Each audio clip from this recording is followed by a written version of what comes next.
Hello everyone and welcome to another episode. My name is Francesco and what I try and do in these videos is break down productivity tips, tools and techniques.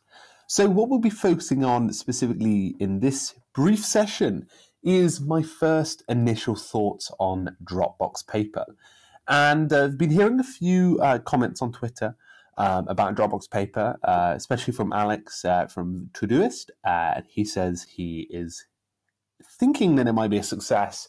And I just wanted to check out and show people what the core kind of functionality and where I think it sits in the hierarchy of all those productivity tools and project management stuff and all those kind of add-on tools to documentation and blog writing as well. So just a little kind of bit of knowledge. So this is a product from the Dropbox team. They launched it round about 2 weeks ago now. And I remember seeing the notification on their account, and I was quite impressed. They did a really good job at kind of representing it in a way that allowed you to kind of see that it might actually be a new concept in a way. When I first looked at it, I was kind of like, okay, it's kind of Evernote blended with like Google Docs and like Dropbox functionality.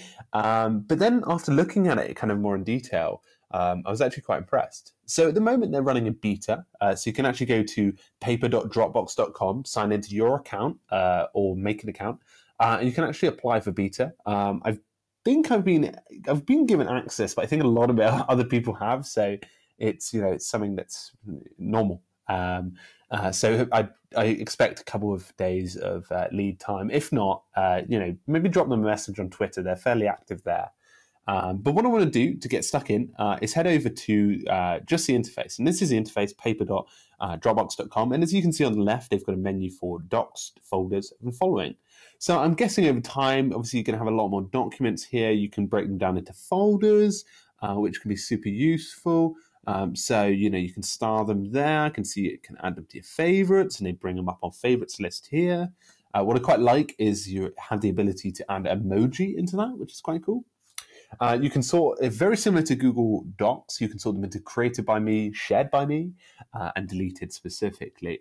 And then over in the folder section, you can actually break it down, very similar to what Dropbox already has.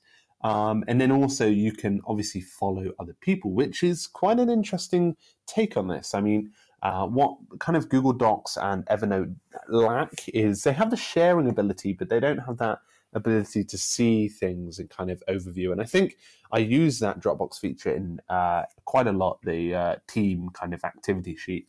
It's quite interesting. Anyway, guys, let's get stuck into the get started with paper. So this is a document, quote unquote paper document that Dropbox have. So this is just the getting started one, but it just goes over some of the features inside the thing, and let's run through some of them.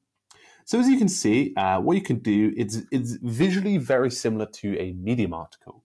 You can add a really lovely header, and obviously inside these sort of things, you can get subheaders. You can even, inside this, format bullet points, number lists, and when you click into something and highlight, you get an array of options that pop up. You can create subheaders, you can create the bigger headers, strike-throughs, bolds, all of those kind of normal formatting stuff. What I kind of like as well is you can actually add tasks straight from this, which is quite nice because it shows that it might just feel like that collaborative tool. And after using it for a bit, I kind of feel like it could be this continuous timeline / stream of information for like meetings for a day. So like I can imagine like a team that are just using this, all 4 or 5 people, and just continually writing like a timeline of notes throughout the whole day, or even like at a conference, like a couple of people doing it, but it feels a bit more kind of creative than Google Docs, because I think like Google Docs is amazing, but they haven't changed the UI for like 3 or 4 years, and I mean this might be the respark for some people. Anyway, you can have all those kind of formatting functionality. Additionally, you can add links. So sorry, that's Grammarly. You can add links directly to that specific bit of text. You can add comments, and what I really like about this is you can add really great comments. I mean, not just like great comments, but like really cool comments. So you can actually choose a word that you want to comment on specifically, and that word will highlight. Very similar to Medium. They've done a very good job at kind of not copying Medium, but having a very similar tactic. And as you can see, if you choose a bit of text next to it, you can see the comment button. What I like about the comment button is you can write something regular like neat notes, Tom. I don't know. You can post it, or if I go down to this section here, you can press the comment button slowly, and you can choose from an array of emojis, which is kind of nice because, as I was saying with Trello and other things like that, and Todoist, emojis are becoming more popular in productivity. They kind of indicate they're in their own language now, really. And as you can see, they're kind of GIF emojis. I don't think that one's a GIF, but they do GIFs inside this, which is pretty cool. And you can continue the conversation down these kind of stream points. And what I like about this is it kind of fades away into it. It does feel very Medium-like in the way that they've designed this. Anyway, scrolling down, you can add images. So you simply just, I believe it just says here, so selecting images activates the image toolbar. So I think you can naturally just paste images into it, including GIFs apparently, and actually organize them into gallery content, which is quite nice. And as I said at the start, you have the ability to add emoji to this document or comment by typing them and choosing a character, which is great because I really think it makes the kind of whole visual experience a lot more comfortable.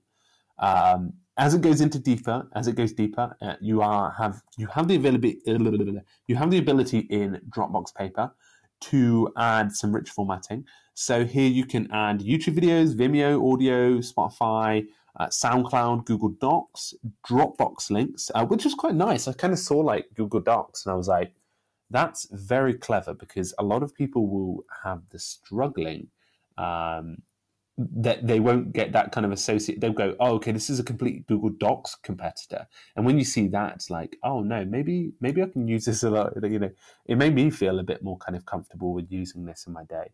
And I'm going to be using this in my day for sure.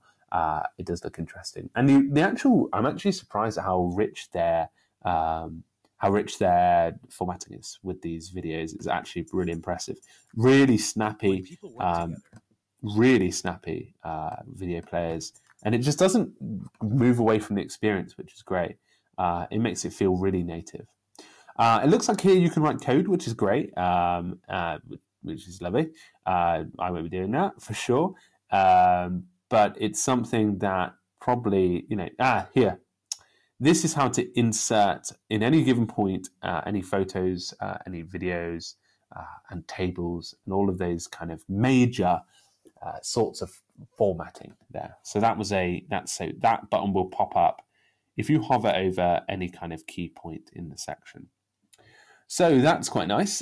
You can insert tables, and what kind of king feature is that they keep talking about is being able to collaborate with this document with other people. And I like it. I really like the way it looks in terms of sharing collaboration, and it just looks like it works seamlessly with the team. So I'm looking forward to when this rolls out officially. Anyway, actually, you know what I'm going to make? I'm going to make a prediction with Dropbox Paper. In the next 3 months, if they haven't rolled it out fully and comfortably to everyone on iPhone and Android, they just won't do it properly. I just don't think they will have the ability to do it. I think it's an amazing idea. I think they've got the amount of people they need. I think it's socially contextual. So this actually should be in their timeline of things to do next. And it is in their timeline. They've obviously got that there. But I think it's going to be a hit. I just don't know whether they're going to be putting too much time into it. So I'm going to have to continue to see over the next couple of weeks. Just before I go, you can add other people as contacts directly from here. You can choose their kind of relevancy and actually share it by links. So very similar to Google Docs. You can unpin from there. You can see people who have got it. You can follow, view history, and print straight from there. I'm going to be using this for the next few weeks. I'm not sure with. I'm going to be using it with a few I'm actually going to be using it to write notes for things that are longer form, maybe even articles or something like that. and literally just share them to other people and see what their opinions are. Oh, this is a nice tool, or wow, this is incredible. What's this? I'm going to see what other people think of it and kind of scare them out of the blue, because a lot of people don't know about paper and it might be something they might use. Anyway, guys, I'd really, really, really love to know what your thoughts are on Dropbox Paper. So if you have 5 minutes, do drop me a line on Twitter at FrancescoD_ALES. And we can definitely chat about that. But also, if you don't have time to kind of communicate directly with the community, then please do drop a YouTube comment. And I'd love to hear what you think. If you do want to start collaborating on a specific Dropbox paper with myself just to see how it is, and maybe if we could, I don't know, we could take a few screenshots and share it in the community, then do drop me a line on my email. My email is CESIDALESSIO@gmail.com.